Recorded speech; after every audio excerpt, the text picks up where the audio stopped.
Savior of my soul, I confide in you through all my darkest moments. In you I find my peace, my comfort when I'm weak. I trust in you through storm and raging sea. Faithful, you're my God. You're the glory and the lifter of my head. Your light, it fills my days. It leads me in your way. Forever I surrender all to you. And I live to worship you, my Jesus. You're the only one for me. Nothing will ever take your place, my precious Savior. Who can stand between my Lord and me? Lord, I live to honor you, and I long to breathe my life and offer it. Take me higher, draw me deeper. I give all to be with you.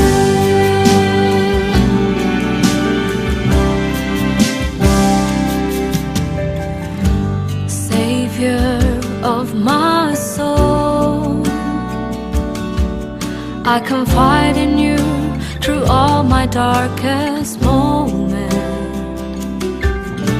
In you I find my peace, my comfort when I'm weak. I trust in you to storm and raging sea. Faithful, you're my God. You're the glory and the lifter of my head. Your light, it fills my days. It leads me in your way. Forever I surrender all to you. And I live to worship you, my Jesus. You're the only one for me.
Hallelujah. Praise the Lord. Amen. Hallelujah. Thank you, Lord. I hope kayo na-bless sa awitin natin kanina. Alam niyo ang awit, napakalaking bagay. Ito po ay kung sa pagkain, kumakain ka ng masustansyang pagkain. Yun po yung awit na kung saan ay nagpapalakas ng iyong spirito. Lalong lumalakas ang pagtitiwala mo sa Diyos. At siya nga pala, ang awit ay hindi mawawala sa langit. Talagang yan ay number 1. At ang promotor ng awit ay ang Panginoon. Love na love niya yan. Kaya pag umawit tayo sa Panginoon, pag umawit tayo, ihandog natin kay Lord. Awitan natin si Lord. Huwag yung sarili natin. Huwag yung ating mga kasamahan, kundi ang awitan natin si Lord. Kaya pag nagbigay tayo ng awitin, bigay mo. Talagang andun yung spirit mo, andun yung saya mo. Kasi ang awit ay nagpapalakas ng pagtitiwala sa Diyos. Kaya umaawit ka kasi masaya ang spirit mo. Di ba? So, blessing po yun. Kaya, I hope kayo po'y pinagpala ng awitin. So, tuloy-tuloy na po tayo, mga kapatid, ano? At tayo ay meron pong topic ngayon. Okay? So, ang topic po natin is suffering a reality. Okay? Ito pong tinatawag na pasakit o suffering ay ito pong realidad, mga kapatid. Pag sinabing realidad ay totoong nangyayari in real life ang suffering, mga kapatid. So, okay. So, yan po ang ating pong topic sa araw na ito. So, sa panahon na hindi natin inaasahan ang pandemic, yung pandemya ay dumating sa mundo. Pagdating pala po nitong ganitong klase ng kalamidad, pantay-pantay ang buhay natin. Okay? Pati mayaman, mahirap, pantay lang yan. Kahit na po Pangulo, affected lahat tayo. May mga bagyong dumating, di ba? Lindol. Hindi niya napahinto ang galaw ng mundo. Pero nang dumating itong pandemya na ito, itong si COVID-19, talagang hinto. First time in the history of the world na ang mga daan natin, mga highways natin, halos walang laman ng sasakyan. Nakita nyo. So, ito pong tinatawag na sufferings, mga kapatid, ay ito po ay realidad. So, we all believe that God is good. Yan ang pangalan ng simbahan natin, God is good, Bible Fellowship. God is Almighty. We believe that. God knows everything. Pinaniniwalaan po natin yan, yung mga katagang yan. Talagang sinasabi ho natin yan. God's presence is in every place. Kasi ang Diyos po, kahit saan pong lugar, naroon siya. God doesn't change. Hindi nagbabago ang Diyos. Ang tao, nagbabago, pero siya, never.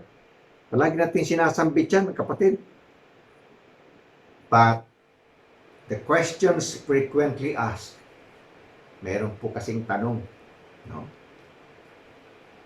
Ang tanong niyan, pero pag nag-isip po tayo, may mga ilan sa atin na nag-iisip.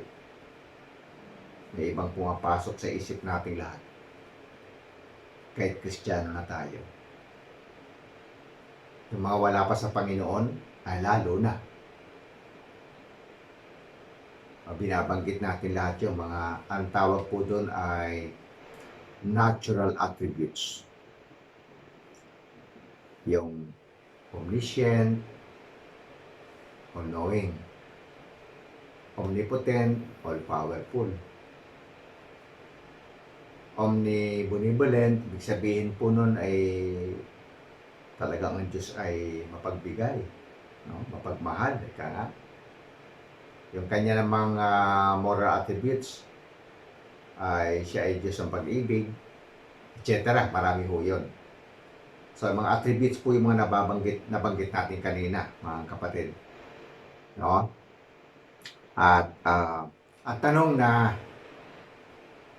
bakit may kahirapan at sakit sa mundo? Despite na binanggit natin yon, yung mga attributes ng Diyos, ay may mga tanong, hindi lang ilan, na mga tao ang nagtatanong.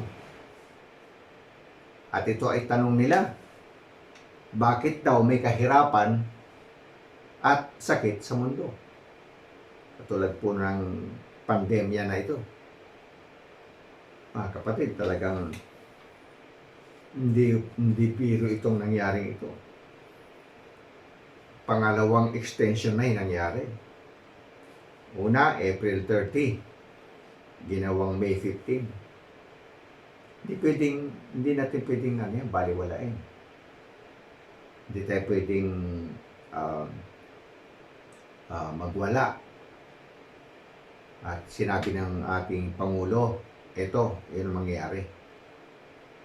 Kasi siya yung niloklok ng Diyos bilang ating Pangulo.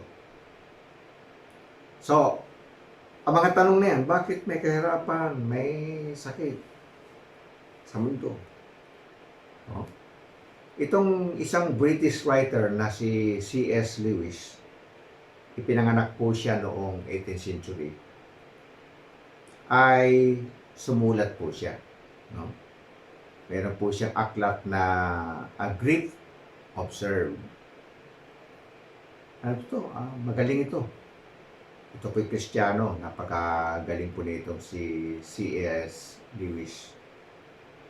Marami po siyang mga aklat na nasulat. At isa sa kanyang naisulat ay yung A Grief Observed. Ano po ito? Meanwhile, sabi niya, meanwhile, where is God? This is one of the most disquieting symptoms. Yan sabi niya. But go to Him when your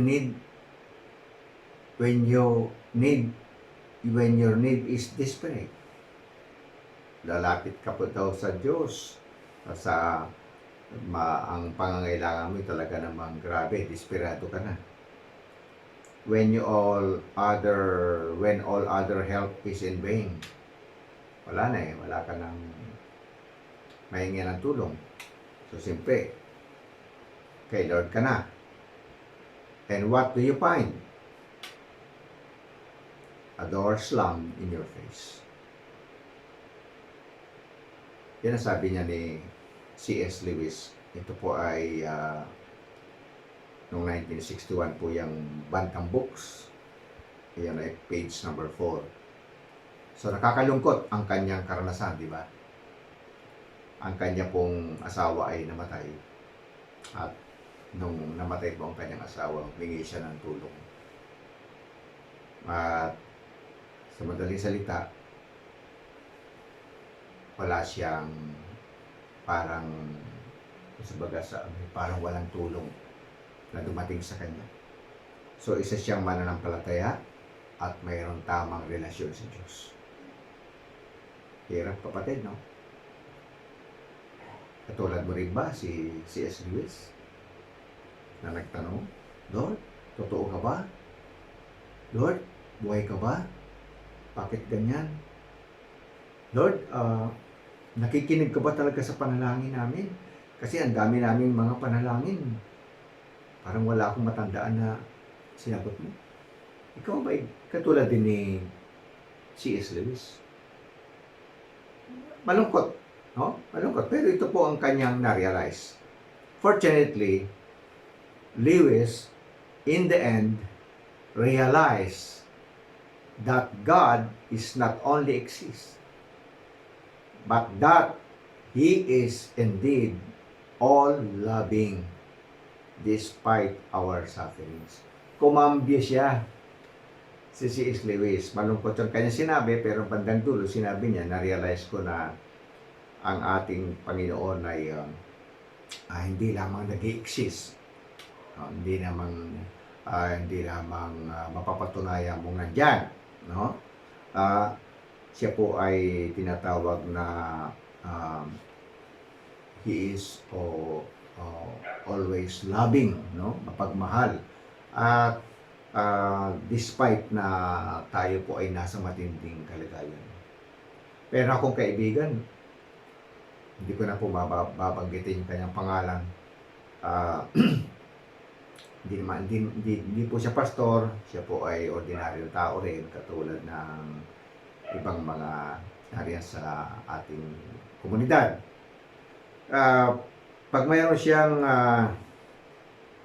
nababalitaan na nasunog ang bahay, o kaya ay bata na nirape, tapos binasag yung muka, o kaya ay lindol, tapos ang daming namatay, pagkatapos ay barko na lumubog. Alam niyo ang palaging sinasabi sa akin, totoo ba talaga may Diyos? Katulad yan, yung isang bahay doon sa Cebu. Matagal na po yun. Sabi niya, yung nanay, umalis at mamamalingke. Iniwan yung 4 na anak niyang maliliit pa. So, ang ginawa niya, para makasiguro yung nanay, pinadlock niya yung pinto. Para siguradong pagbalik niya ay nandoon pa rin yung kanyang anak. So, nangyari po, nasunog yung bahay. At dahil ito po ay nakalock, hindi po nakalabas ng buhay yung mga bata. Silang lahat ay nasunog. So, sabi nitong kaibigang ito, sabi niya, oh, pastor, sabi niya, kung totoong ang Diyos ay buhay, tinan mo, bakit pinabayaan niya yung mga bata? Ano ba naman yung magpadala siya ng anghel para buksan yung kandado kaya para makawala yung mga bata? Affected siya palagi. Pagka may mga nababalitaan siya, lalo-lalo na ngayon, nako, sigurado yun. Yan ang palaging iniisip po niya. Si C.S. Lewis, ganyan. Pero bumawi siya. Sabi niya, na-realize kong buhay siya. Sabi niya. So, with all the men of the Bible, the following characters are products of maltreatments, persecutions, and misfortunes. So, sino yung mga yan? Ito yung mga produkto ng maltreatments. Itong mga taong ito ay produkto ng persecution at saka ng tinatawag na pagmamaltrato. Ito po yung mga kapatid din natin sa Panginoon na nasa Biblia ang kanyang mga pangalan. Una po dyan ay si Joseph the Dreamer. Kilala niyo? Anong ginawa ng kanyang mga kapatid? Diba? Kakalungkot. Siya po ay inihulog sa balon. Balon na walang tubig. Katapos ay ibinenta. Ibinenta na papunta sa, kaya nakarating ng Egypt. Okay? So, alam niyo naman yung nangyari doon. Okay? And then, si Apostle Paul. Si Apostle Paul po ang pinakamatindi ang mga karanasan. Hindi mabilang ang kanyang mga tinatawag na dilema na inabot sa kanyang paglilingkod sa Panginoon. At isa po doon sa naging problema po niya o mga sinasabi niya sa Biblia na in perils of false brethren. So, naranasan din pala niya yung naranasan din natin na tayo ay na nanganib ang buhay dahil sa mga hindi totoong mga kapatid natin sa Panginoon. False brethren na eh. Di ba? At ilang beses siya po na nababad sa dagat, ilang beses na pinagbabato, napagkamala na patay na siya. Si Apostle Paul ang isa sa mga paborito kong Bible character na mababasa natin lalo-lalo sa Brit Kadasya o sa New Testament. Talagang grabe si Apostle Paul. Talagang yung sufferings niya, matindi talaga. Yan, mga ano po yan, mga products ng tinatawag na persecution, misfortune, maltreatments. Sila po yun. Okay? So, ano pa po? Si Daniel. Si Daniel yung nag-i-interpret ng dreams ni King Nebuchadnezzar. O, di ba? Yung katulad din ni Joseph na nag-interpret ng dreams. So si Daniel ay isa sa pinaka matinding mananampalataya ng Panginoon. Naalala niyo po yun? Ang dami niyang mga karanasan, di ba? Siya po ay inilagay sa kulungan na ang kasama niya ay mga leon. Pero hindi siya kinain. Grabe, ano? Tapos yung mga kaibigan niya, si Shadrach, Meshach, and Abednego. Sila po yung tatlong inilagay sa tinatawag na horno. Sabi yung horno, yung para siyang oven. Malaki yun, malaki yung oven yun. Hindi po yung oven ng pandesal, kundi yung oven talaga na ginawa ng hari. Pagka kayo ay nakita niyang hindi lumuhod doon sa imahen, kukunin kayo papakuha kayo ng haring yun. At tatapon kayo doon sa tinatawag na furnace. So si Shadrach, Meshach, and Abednego ay produkto ng persecution. So what happened? Hindi sila namatay. Sinamahan pa sila ni Jesus sa loob. So yung faith nila, grabe. Napakatindi. Okay? Kaya tapos ang pinakauli, si Jesus. Si Jesus mismo, ang product ng sufferings. Matindi ang Panginoon.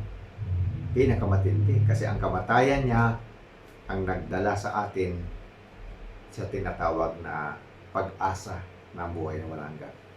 Okay, yung salita pong theodicy, ito po ay salita po ito na nagpapaalala ng salitang Theo, Diyos. Tapos, hindi ko rin po naisulat dito yung Dike. Pagkas pinagsama po yan, ay ito po yung tinatawag na answer to the question of why God permits evil.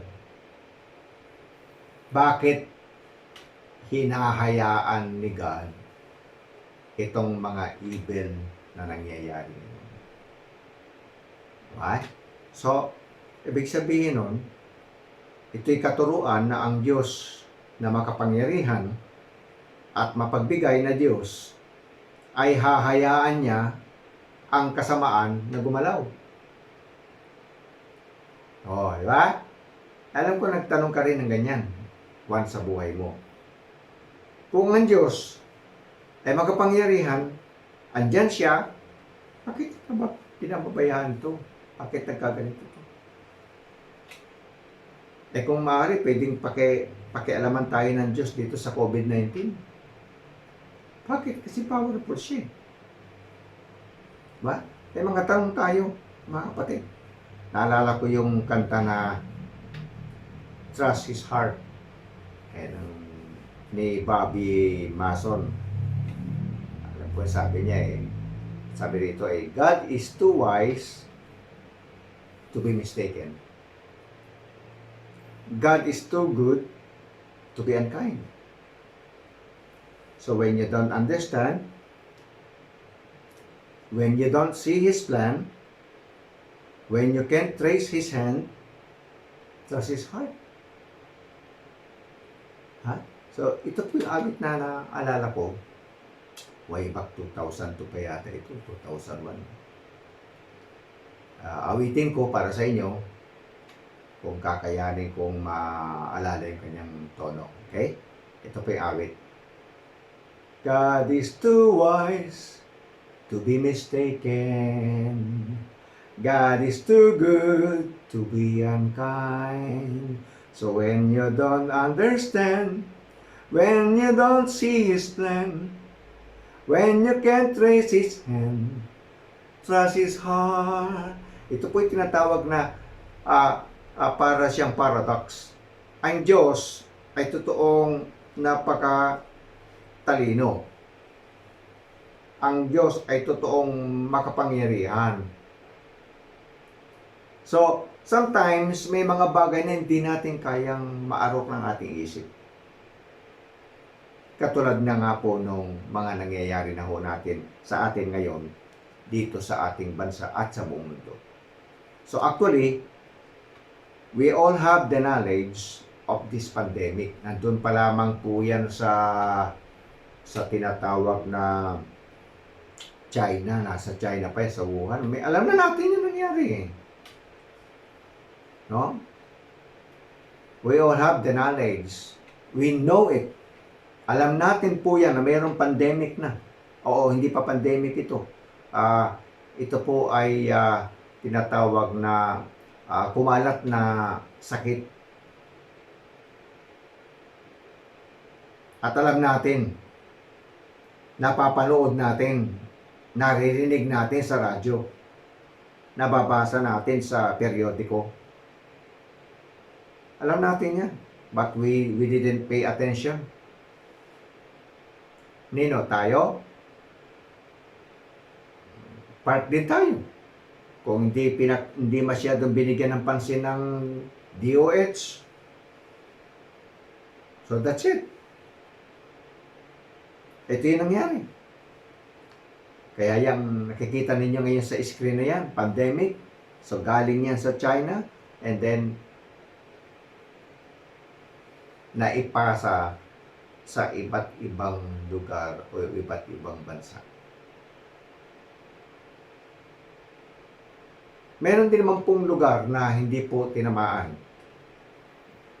ng COVID-19. Dito na sa bayan natin, sa ating bansa, ang Masbate ay 0. Sa kanyang iba pang mga island siguro. Meron din siguro sa ibang bansa, no, na talagang hindi napasok nitong pandemic nito, no? At ito po ay realidad ng pangyayaring ito, no, mga kapatid. So ang kasamaan ay hindi lamang sa moral world, kundi sa natural world din. Tinatawag na may binabanggit tayong moral evil. Ano po ito? Ito yung when human being do bad things to one another. Halimbawa, may ginawang masama yung kapitbahay mo sa'yo. Bigla ka na lamang na pinasok sa bahay. Those are moral evil. Okay? So, ano pa? Yung natural evil naman, ito naman yung natural disasters are often considered evil as well because of all the suffering they cause. Katulad ng earthquakes, tidal waves, floods, and so forth are all examples. Ang tawag po dyan ay natural evil. Okay. So, yun na, kita natin yung COVID-19, how far can COVID-19 spread. Ito naman natin po yan ay hindi lamang po yung sinasabi natin na geographically speaking na may nakarating na sa ganito ang COVID. Hindi po. Ang tanong kasi dyan mga kapatid, ito iniisip ko lang naman to. Pagkatapos na nitong pandemic na ito, o matapos yung tinatawag na quarantine, hindi po dyan matatapos na pagkatapos ng May 15 na maglalabasan yung mga tao, puntahan nga kagad sa beach, di o yun. Kaya mga sa isang buwan sila nakakulong, pare-parehas po tayo nakakulong, naka-quarantine. So, sabik na sabik tayo siguro magpunta sa mga mall, sa mga tinatawag na pasyalan o kaya sa mga beaches o resort, tayo magtatakbuhan po doon. Hindi po yan ang ibig ko sabihin. Ang ibig ko sabihin ay pag natapos po itong quarantine na ito, ay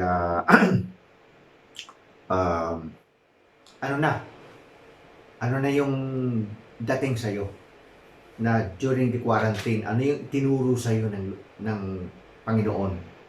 Ano yung bagay na natutunan mong lesson dito sa pangyayaring ito na pandemic?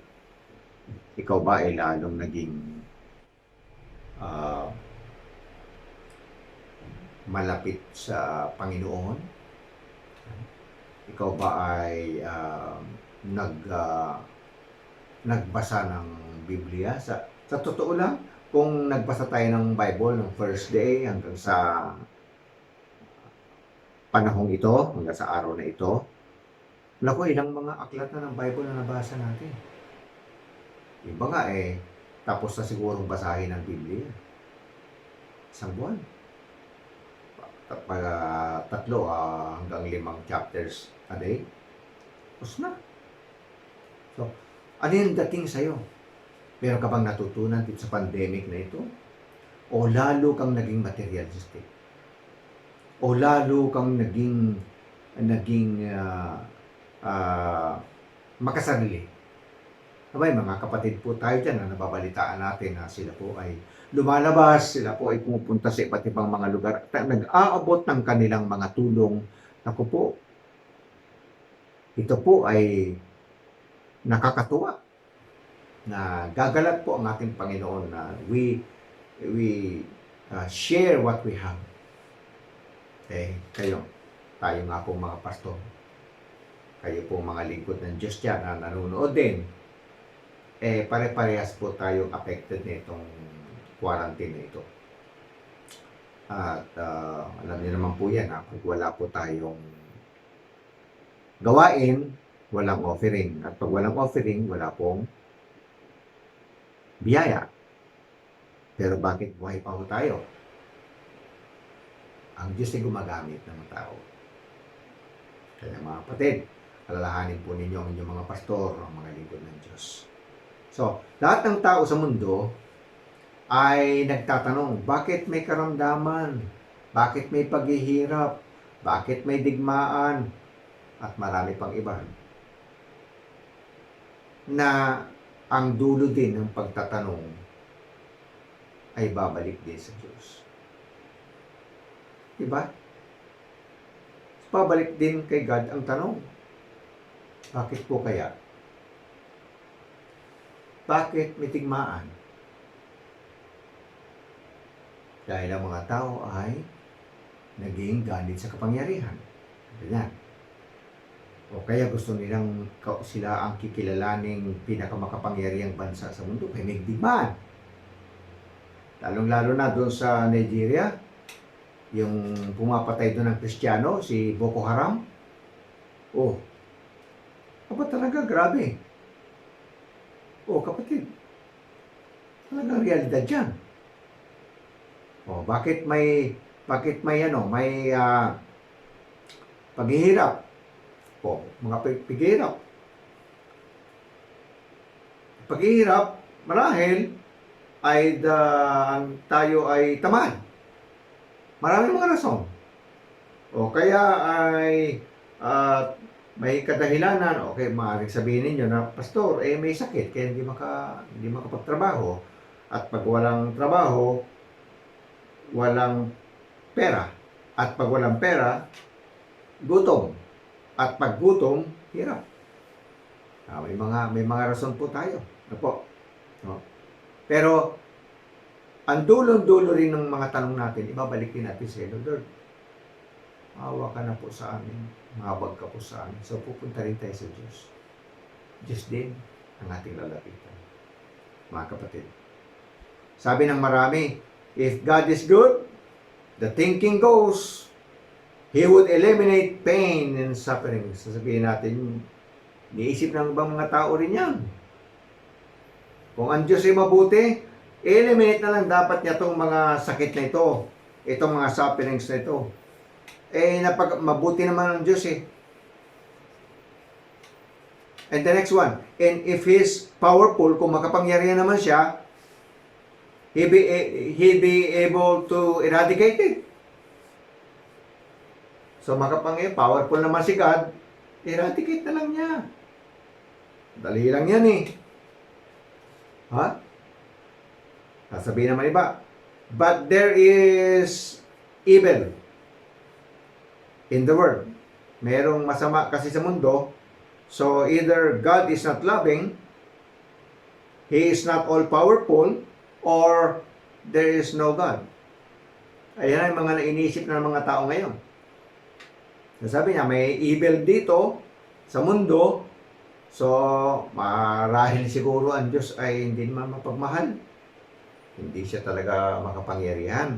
O kaya, baka naman siguro walang Diyos. Grabe ano? Kaya maraming buong mga atheist ngayon. Sa sobrang dunong ng tao ngayon, kine-question nila, hanggang ngayon kine-question nila kung totoong may Diyos. Pero gusto kong patunayan sa inyo na mayroong Diyos. Unang-una, yung Biblia na hinahawakan natin at binabasa natin, mga kapatid, yan ay it's so amazing. Amazing book. Isipin ninyo yung nangyayari ngayon, 2020, yung pandemic na yan, na napahinto niya ang mga tao na lumabas sa bahay. Tapos umaasa tayo sa mga relief goods. Diba? Tapos yung iba pa nga dyan, nabalitaan natin, nakita natin sa panood natin sa TV na member ng 4-piece ang ginawa doon sa nakuhang amelioration. Pinambili ng shabu. Grabe. Kakaya. Sipin mo yan. First time ka makahawak ng pera, hindi mo pinaghirapan, galing sa gobyerno, tapos pinampuhunan mo ng shabu. Kapal ng mukha mo. Hindi ka na nanginig sa takot sa pinagagawa niya. Grabe, di ba? Panalangin. Ako, pinagpipray ko ang mga middle class. Pinapanalangin ko, Lord. Sana po abutan man lang ng tulong ang mga middle class. Middle class kasi sila yung nagbabayad ng tax. Hindi po ako anti-poor. Hindi po ako anti-poor. Ako ay anti doon sa poor na tamad. Hirap na nga ng buhay. Mahirap na nga, tamad pa. Tapos umaasa pa sa tinatawag na mga amelioration. Ayun, tinan mo. Imbis na mapabuting buhay, ayun, nakakulong. So, ang tanong na ito ay tanong din natin dati. O kaya baka hanggang ngayon tanong pa natin ito. Huwag kang mag-alilangan, kapatid. Merong Diyos na buhay. Kung hindi ka satisfied sa aking paliwanag, manalangin ka na lang at makipag-usap sa Diyos. At sabihin mo, "Oh Lord, ang dami kong tanong. Hindi ko maunawaan to, Lord. Please, help me. Hindi rin ako satisfied sa paliwanag ng pastor ko. Pero please, Lord, help me na maunawaan ko po ang mga sasabihin mo dito sa aking mga tanong." Ganon. Kausapin mo si Lord. Huwag kang mag-alilangan. Ang buhay na buhay ang Diyos, kapatid. May mga rason kung bakit nangyayari ito. At sometimes, hindi natin maintindihan. At hindi lang naman ikaw yan. Kami rin, ako rin dati, ang tanong ko ay ganyan. So, in other words, a good God may not eliminate pain and suffering from the world because they are used to accomplish meaningful ends. Yan po yung sinabi ni Pastor, merong pong nag-feed nito na pastor. Sabi niya, ang Diyos na mabuti, itong Diyos na mabuti na ating sinasamba ngayon, siya po yung napakabuting Diyos, ay hindi niya i-eliminate yung mga pain and suffering dito sa mundo. Dahil ito ay gagamitin ng Diyos to accomplish things sa buhay natin. For example, sample na lang, yung mga nangyari kay Joseph the Dreamer. Kung wala pong pasakit, kung wala pong mga tinatawag na maltreatments na nangyari sa kanya, meron bang Joseph na kikilalanin sa Egypt? Wala. Hindi ko sinasabi na hindi po ako advocacy ng tinatawag na maling pamamaraan. Hindi po ako pumapanig sa paggawa ng hindi maganda.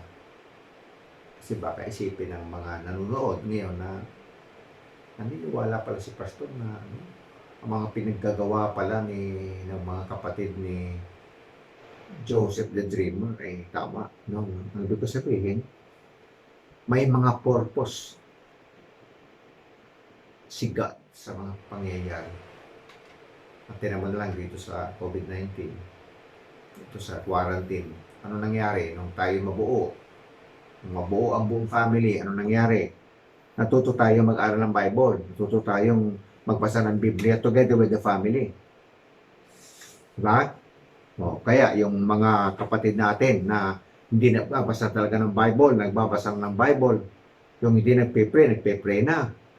Yung matigas ang ulo ay lumambot na ang kanilang mga puso. Nawala ang rebellious attitude. Bakit? Kasi hindi na makalabas. O sometimes, inaalaw ni Lord to. Kung wala nga ito, walang sufferings, walang mangyayari. Wala accomplishment nangyayari. So, ito marahil ang isa pang tanong. But what about natural evil? Itong natural evil, ano po ito? Ito yung earthquakes, tsunamis, di ba pang mga natural evil? Oh, couldn't there be less suffering? Ibig sabihin doon ay pwede namang kontrolin yan kasi natural yan Kontrolin na lang ni Lord.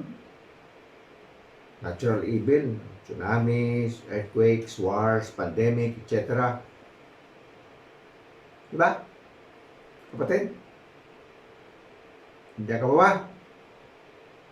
Okay pa kayo? So, why doesn't God stop things like earthquakes and tsunamis? Again, this ties into the broad Christian explanation of the human predicament. Paradise has been lost due to human moral shortcomings. So, dito po mga kapatid, ay nagkaroon po ng tinatawag na human predicament, kakulangan na ng tao, nagkamali ang tao, nahulog ang tao, nawala ang paradise, itinaboy ang ating mga ninuno, at binantayan ng mga anghel ang paraisong ito, para hindi na sila makapasok doon. Ang ibig sabihin nun, nagkaroon ng tinatawag na moral shortcomings ng tao. So as a result, we live in a fallen world, east of Eden. Ayun na. Kaya naman nagkaroon ng unang murderer. Pinatay ni Cain si Abel. Actually, ang pagkakalikha ng Diyos tao, ang tao po ay perfect. Wala pong kamatayan. Para matesting ni God ang katapatan ng tao, naglagay siya ng punong kahoy na may kakaibang klase ng bunga. At ang sabi ni God, lahat ng mga prutas na nasa din ay pwede nyo kainin. Ang tao po hindi pa kumakain ng karne. So mga vegetarian po ang si Adan at Eva. So sila kumakain ng mga prutas. Kaya lahat pwede nyo kainin. Pero yung nasa gitna, na punong kahoy na yan, huwag. Kasi pag ito'y kinain ninyo, kayo'y mamamatay. So dahil po ang tao ay hindi po robot, meron po siyang sariling pamimili, meron po siyang will, meron siyang mind, meron siyang emotion, yan ay nakapasok sa loob ng kanyang kaluluwa. So dahil ang tao ay hindi robot, meron siyang sariling pamimili. Pinili ng tao ang mag-disobey. So what happened? Nahulog po ang tao sa kasalanan. So we know that the whole creation has been groaning as in the pains of childbirth right up to the present time. Ito pala mga kapatid. No? Ang nakasulat sa salita ng Panginoon sa Romans chapter 8 verse 22, sapagkat nalalaman natin na ang buong nilalang ay humihibik at nagdaramdam na may kahirapan na kasama natin hanggang ngayon. Ibig sabihin, hanggang ngayon, talagang makakaranas tayo ng sufferings, ng pain. Sabi ng Bible Pero hindi po din natatapos. Pagdating po sa pag iniakyat natin ng itaas yung verse, mamaya babasahin natin yon sa chapter 8 verse 18. Kita po natin yung mga pangako ng Panginoon. Okay? So ibig sabihin, humihibik po at nagdaramdam ang buong nilalang. Ibig sabihin, nagdaramdam na may kahirapan na kasama natin hanggang ngayon. Si Jesus nga, hindi exempted Sa totoo lang, mga kapatid, at alam niyo rin yan, pwede namang lampasan ni Lord yung kahirapan. Diba? Niwala ka ba doon? Pwedeng lampasan ni Lord Pwede naman niyang iwasan yung ipapako siya sa krus. Kaya niya. Kasi powerful siya. Pero bakit hindi niya ginawa? May purpose, no? Kaya namatay siya, no? para sa iyo, para sa atin, para sa atin lahat. Diba? Kaya nga, kapatid, yung mga ataol na yan, yan po yung mga nangamatay sa Italy. Di ba? At marami pang namatay pang mga doktor dyan. Those are suffering. Those are painful things. Some of you siguro, baka may mga kamag-anak kayong namatay sa COVID-19. Sa naman wala. Pero majority ay nagsasuffer. Karamihan po ay nagsasuffer. Malungkot dito, namatay na yung mahal mo sa buhay. Hindi mo pa siya nakita. Kasi nung mamatay siya ay pinakremate. Katulad ng sinabi ko nakaraan na mayroon kong isang kaibigang pastor na itong pastor na ito talagang mahal na mahal niya talaga ang Panginoon. Alam niyo, kakalungkot na matay po siya because of COVID-19. And you know what happened? Kinremate siya. Hindi man lang nakita ng mga kapastoran, hindi nakita ng kanyang kapitbahay. Dala-dala lang ng anak yung abo. Kakalungkot, diba? Kapatid. Word without evil? Word without evil? Di ba maglumikha ang Diyos ng mundo na walang kasamaan? O walang masama? Magandang salitang ito. Maganda yan. Pero, kung ang Diyos ay hindi lumikha ng ano paman, halimbawa, si God ay hindi lumikha ng ano paman, walang lilitaw na kasamaan. Yan ang palaging maiisip natin. So, sana hindi nilang lumikha ang Lord mga bagay dito sa mundo, di ba? Subalit, ang wala ba ay mas maigi kaysa meron? Halimbawa, ano ibig sabihin nito? Kung wala bang nilikha si Lord, kung wala, mas maigi ba ito kaysa meron siyang nilikha? Right?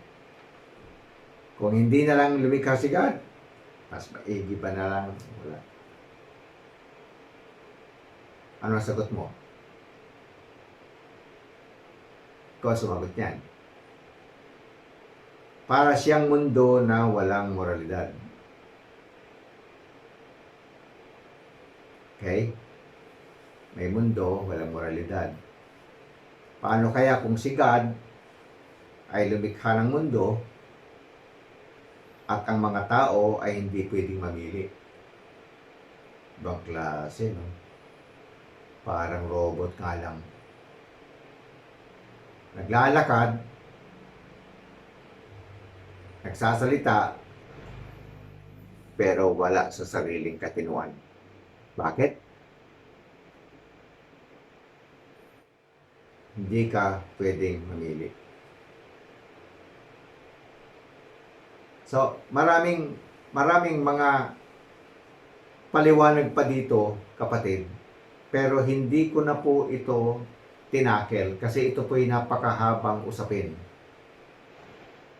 Pero isa lang ang masasabi ko sa iyo, kapatid. Ang tao ay hindi robot. Oo, may paghihirap at may kasamaan sa ating daraanan. Totoo yun. Hindi naman natin pwedeng i-deny. Realidad ang pinag-uusapan natin. Realidad ito na naka-quarantine tayo. Realidad ito na tayo ay inaabutan o hindi pa naabutan ng tinatawag na relief goods. Realidad ito na minsan tayo ay pinupuntahan ng mga kapatiran at tinahatiran. Nagbibigay ng isang sakong bigas, nagbibigay ng 5 kilong bigas, dilata, bibigay ng gatas. Realidad. Isipin mo yan, pati mayaman. Nararamdaman nila. Pantay-pantay tayo pagdating sa pandemic. Lahat tayo affected.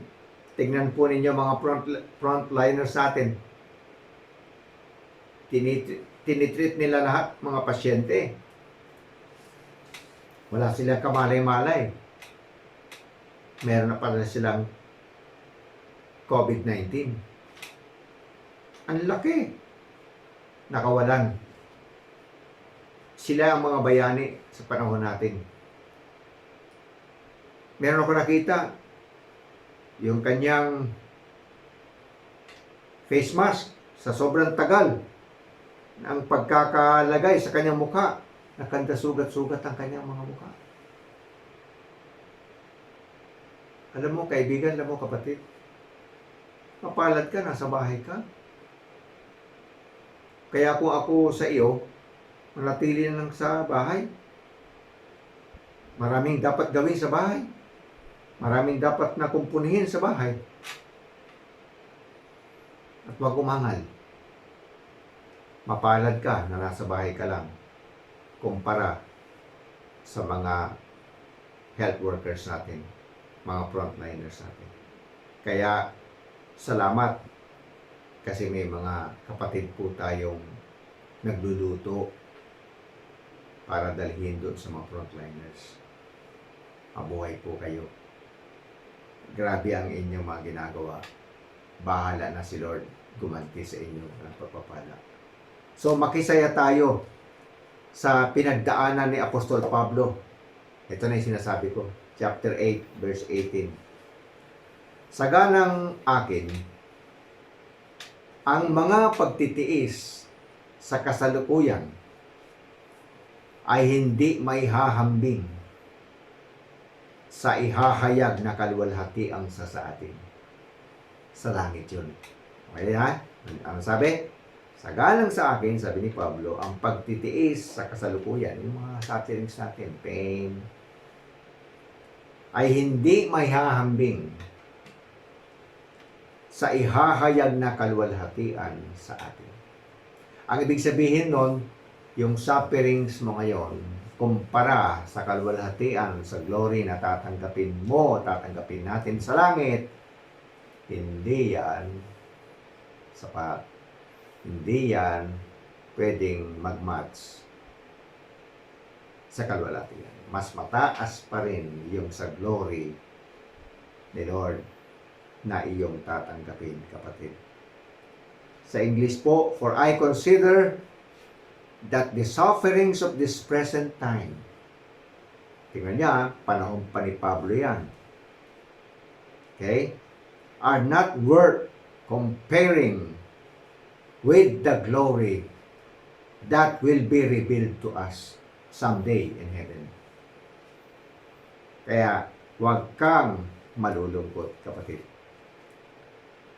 May kamatayan man, katulad ng nasa picture, na maraming mga ataol na inilagay na sa ilalim ng lupa. May kamatayan man,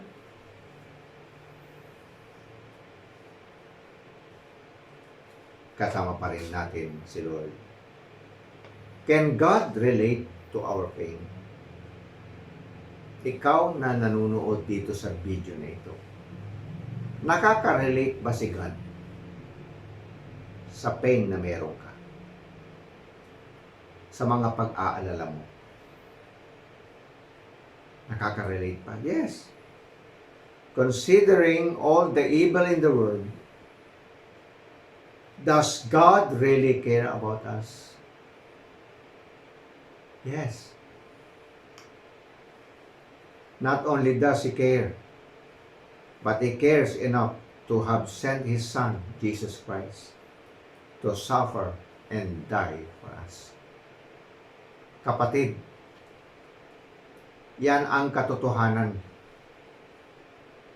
That He gave His only begotten Son for you and for me. He suffered a lot. He suffered a lot. Ikaw na mananampalataya, ikaw na member ng GGBF, ikaw na kapatid ko sa Panginoon, ikaw na nasa ibang simbahan pero mananampalataya, I challenge you today. Magtapat tayo sa Diyos. Be faithful to God. Sa panahong ito ng pandemic, natuto na sana tayong lumuhod. Natuto na tayong humingi ng awa sa Diyos. Na ang Diyos mismo ay makinig sa ating mga panalangin. I challenge you, you Christians, I challenge you. In times like this, sa panahong katulad ngayon, hindi na dapat tayo nagrereklamo. Ito na yung panahon na dapat ay umiiyak tayo at nilalapit natin ang ating bayan, ang ating Pangulo. Prayers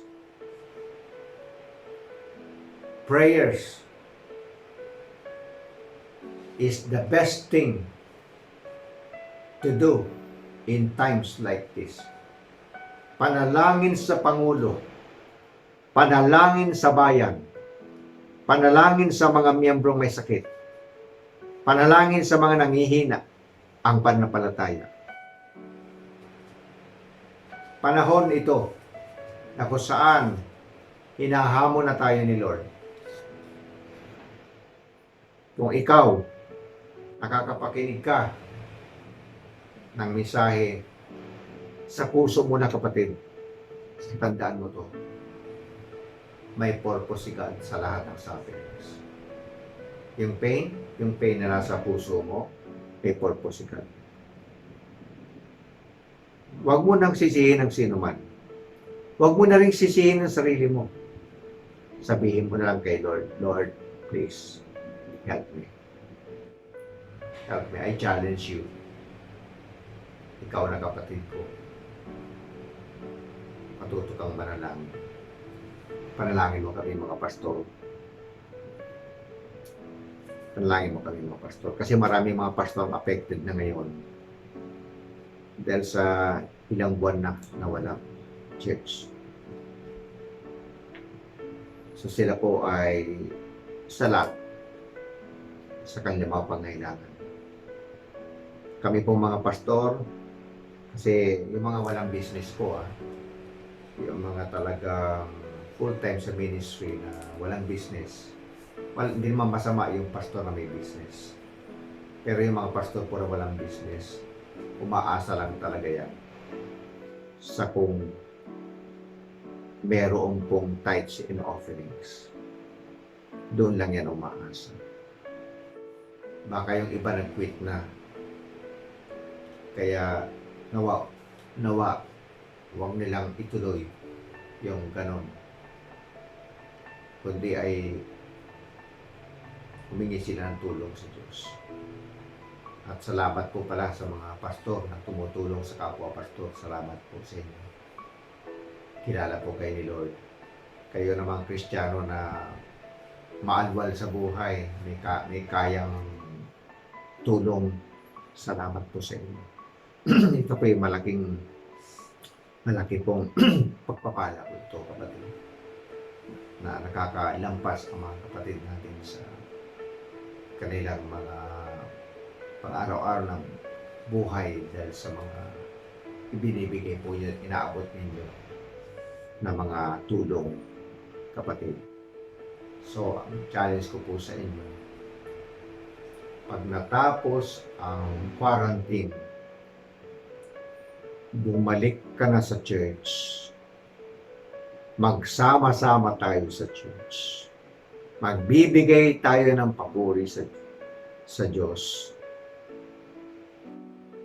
na masigit na level up dapat yung apoy natin. Hindi po yung malamya ka nung wala pang COVID-19. Tapos nung mawala na yung quarantine at naging maayos na, mas malamya ka pa. Wag ganun. Gawin mong level up ang faith mo kay Lord. At ikaw naman, ikaw na nanonood at nakikinig, hindi mo pa tinatanggap si Jesus sa puso mo. Tanggapin mo siya. Manalangin ako at sumabay ka sa akin sa panalangin. Ikaw na nanonood na hindi mo pa tinatanggap si Jesus sa buhay mo, sumabay ka sa akin, ha? Okay, so pipikit tayo. Manalangin tayo. Panginoong Jesus, salamat po sa pagmamahal mo sa akin.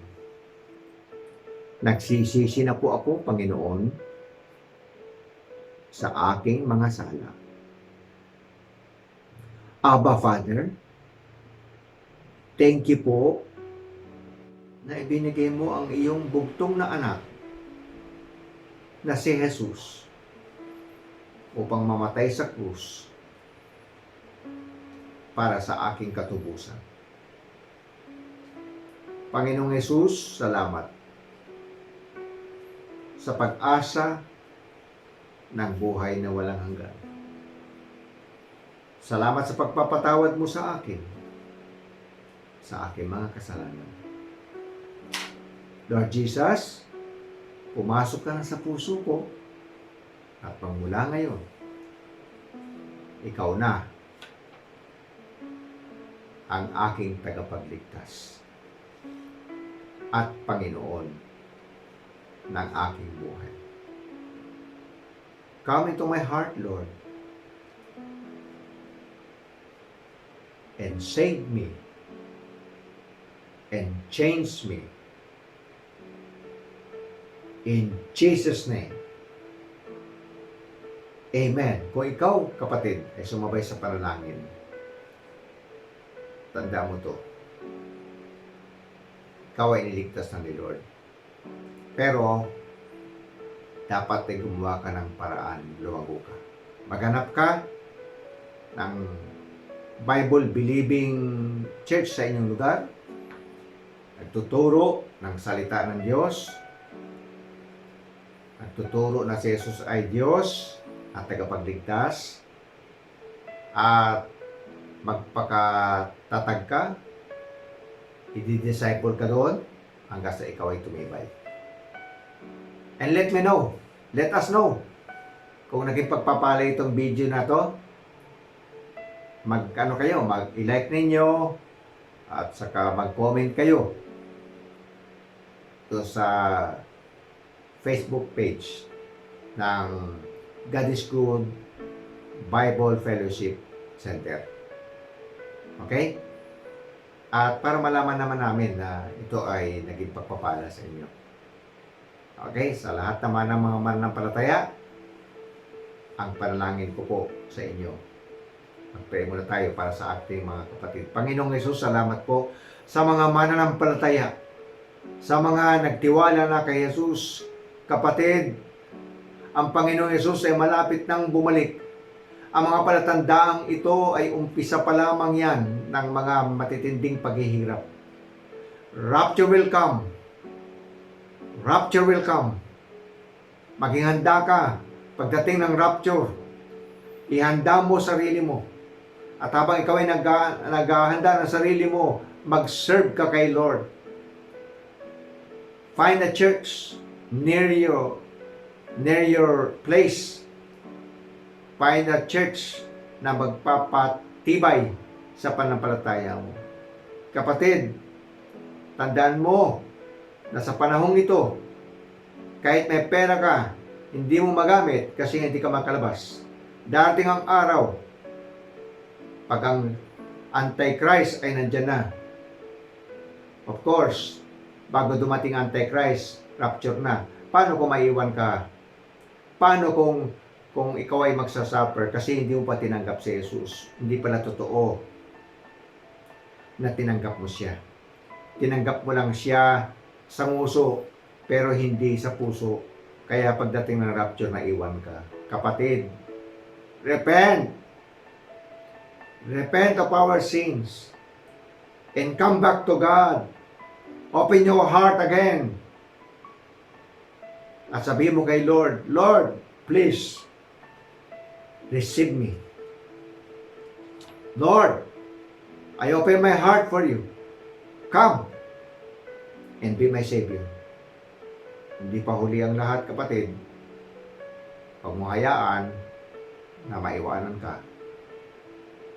In Jesus' name. Amen. I want to bless all of you sa benediction. Taas po natin ating mga kamay. The Lord bless you and keep you. The Lord make His face to shine upon you and be gracious to you. And the Lord lift up His countenance towards you and give you peace. Yaparekheka Adonai Beis Mereka. Yair Adonai Parabereka Bekoneka.